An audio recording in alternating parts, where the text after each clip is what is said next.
I'm here in Balmain at Willow Cottage, and Martin's done an amazing job of buttoning up this derelict old house, making it all come together in a beautiful, seamless kind of way.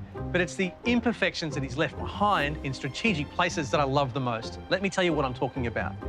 This wall here, for example, was where we start. It's not even his wall, but he's recognised that this sort of rubble sandstone that's been put together has a beautiful, unfinished, rough texture to it. And this is a kind of a motif that you find spread throughout the house. So I'll show you one of the ones inside that I like the most. The other thing about the imperfections are, once you get inside, it's one of the first things you actually notice. Martin's been very clever, and he's left the old weatherboard wall here as a little entry greeting when you come through the front door from the street. Now, the inclination is to try and tidy it all up and make it perfect, like the carpenters try to do over here on this jam. You can see they've really tried to cut in very perfectly around these weatherboards. But where it gets really interesting is not this part, it's over here where we see these kinds of old moments where the weatherboards have kicked out and been left out and filled, and all those kinds of imperfections, which I love the most. The fact that they're here in the front entry are a kind of welcome, I think, to the house. Another example of the same thing is here at the chimney.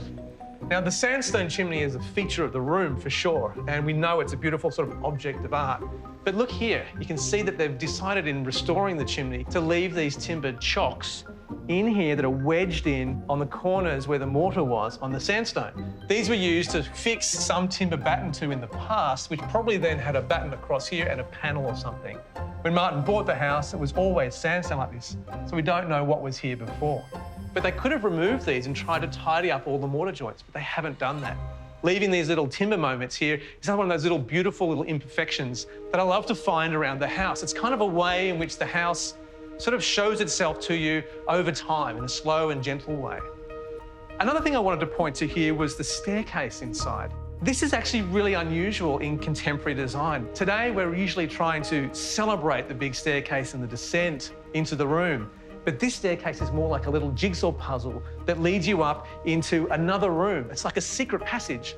So what Martin's done very cleverly is knit all that little jigsaw together, but he's also created a kind of a set of a secret world, which gets you up into the attic and down into the basement. So he's made more space out of a little tiny moment. And the last little thing I thought was worth showing you was out here outside. Most people will go straight to the view, of course, because it's pretty glamorous. But look at this. The next door neighbours brings us back to the sandstone of the area. That's a gorgeous chimney there.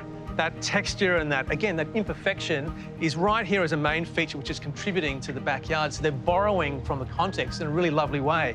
And I particularly love the no dam sign right down there on the end of the neighbouring building, which they were very conscious of as they designed the backyard. A fantastic, well-known symbol from the area was put up there when the Franklin River was being dammed in Tasmania as a protest about the damming. So it's from the 70s. It's a protest sign because the neighbours couldn't get down there to actually be part of the protests. But it's that little history that Martin's recognised. Some would see it as perhaps an eyesore, but I see it as one of those wonderful little imperfections that makes this place pretty special.